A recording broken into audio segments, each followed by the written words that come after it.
Hello and welcome to the EEPROM 9. Today we have an interesting one, a bit more old school in the way I used to do things, of Dynasty by Motorola. Some of you will already know what this is with the coil cord and whatnot, giving away such thing.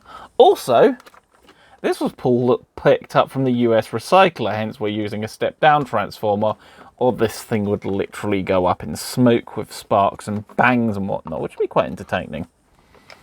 There's another clue to its origin, as well as the beep that just went off. A cigarette lighter socket. To a cigarette lighter. And boom. Here we go. As if this gives it away. Yeah, this is real old school. So yeah, we got the manual with it. The whole thing came complete.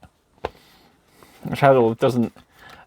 Quite thin, because this thing didn't do a lot back in the day. It doesn't even do texting. This is an old analog phone.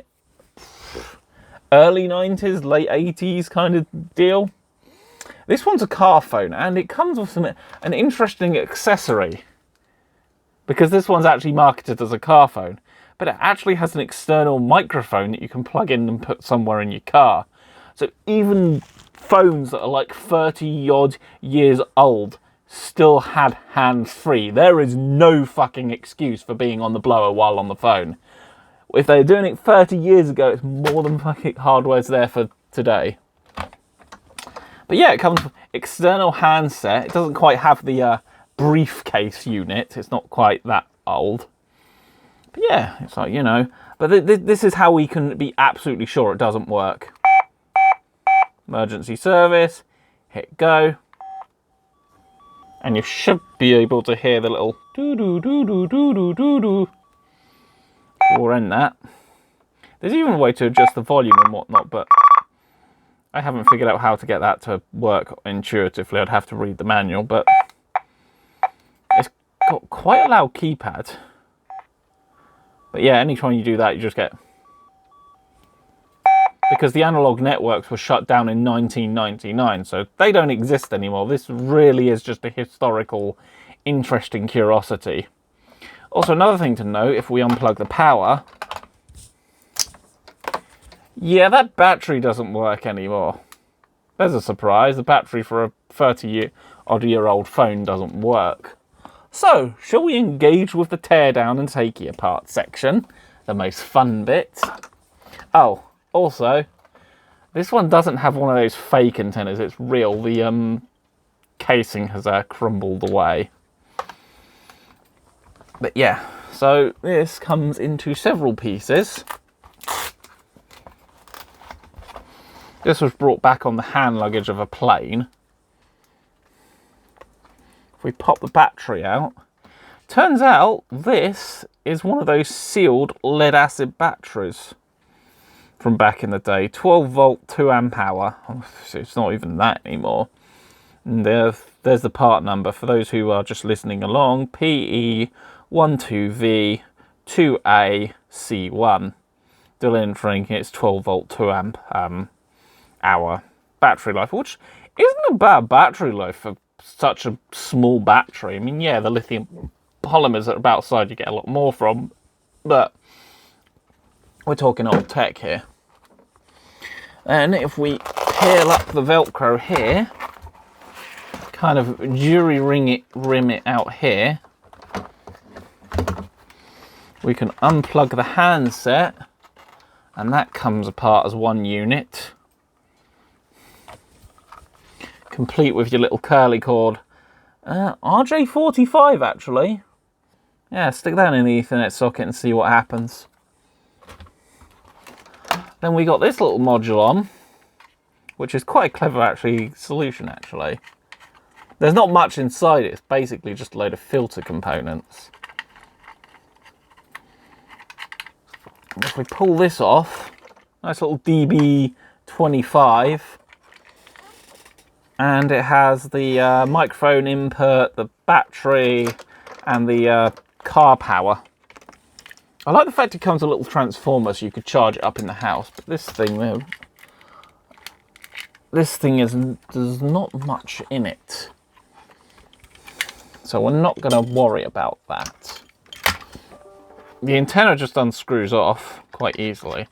I wonder if one of those is the old phone number for the thing on this thing. But yeah, solid metal. Here's a modern phone for comparison in the sort of sizing. I say modern, it's S20, which is a few years yesteryear model now, but modern compared to this. I'm going to pause the video while I undo the handset and show you inside the handset. And this thing just literally is just a clip. One moment, please. And here we have the handset unscrewed. If we just pop it up like that, we have a few things here which are of a note of interest. We have a little reed switch which will go to a magnet in here, so it would know when you've put it down. You've got your usual earpiece, which looks pretty standard telephone earpiece, and your usual condenser microphone you'd find in one of these things.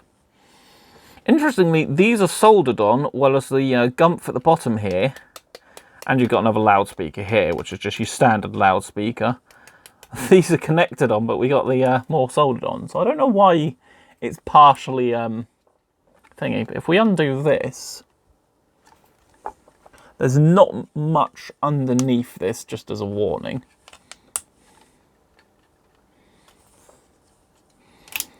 Undo all the clips, and boom, we get Moon by the board. But under the display, you might be able to make out that there's actually a driver chip, and if you look at the amount of pins that go to the display, it's a serial display of some sort.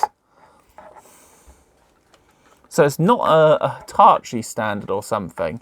It's definitely custom, because it does have those little icons for like no signal kind of doohickey.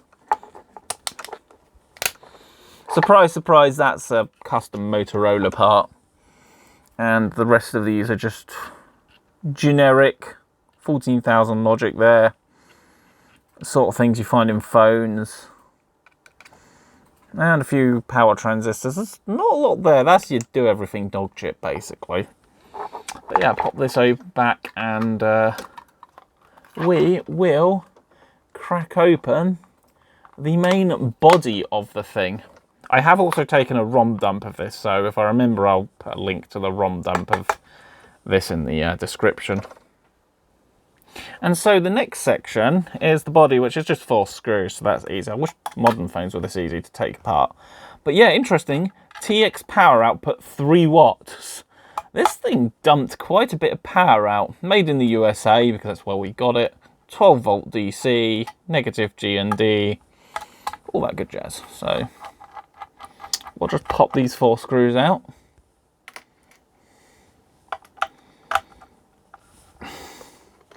I love the fact that the antenna on this, you look at the antenna on it, it's actually screw. It's not quite a BNC. I'm not sure what that would be called. Some of the ham people would be able to do this, but I was being told last night that apparently one of the things a lot of radio hams used to do is they used to nick the little radio control module out of it so they could basically have a 900 megahertz transceiver. And when we pop it open, here we have it. It's quite a beauty, actually. This is a 27C512 EEPROM, the plastic variety, so it's one time only programmable. I have dumped this, so I'll put that in the description. There's actually some readable stuff in here.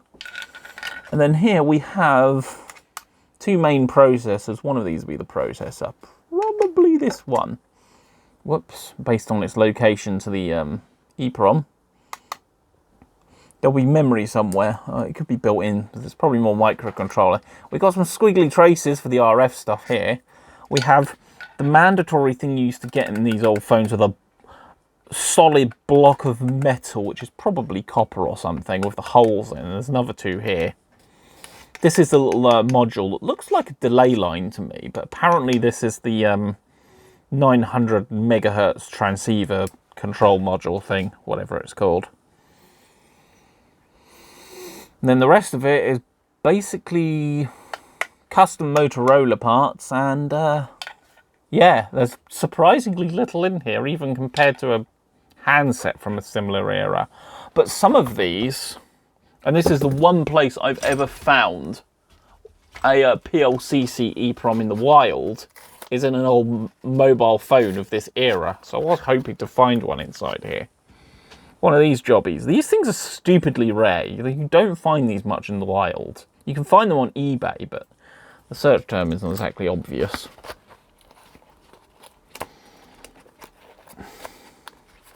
But yeah, I don't have a huge amount to say about the guts of it, because most of the interesting bit is actually RF, and when it comes to RF electronics, I'm a bit clueless. And a lot of it is canned up. Even one of the chips is under there, under the can. Hidden away. You know, you've got obvious adjustability there. But yeah, it's actually quite interesting. Go look in the phones of yesteryear, when they ran on 8-bit processors. Yeah. That's it, really. Thanks for watching. I guess you could call it a teardown and overview, because we do have the manual.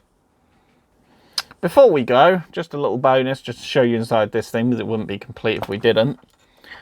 Yeah, see what I mean about not much. We've got some ferrite beads, which will just be to suppress high-frequency noise, high-powered diode, random bit of broken plastic, because every old bit of tech needs a random bit of broken plastic floating around, and the connector for the external microphone. And of course your DB25, because made by Foxconn. Yeah, Foxconn have existed for a long time, but they originally started out making connectors. Now they, well, make everything. Thanks for watching, hope you enjoyed, and I'll see what other interesting... Actually, yeah, Scutter will probably be the next video, because there's a lot that's happened on that, and it's basically fully working. Thanks for watching.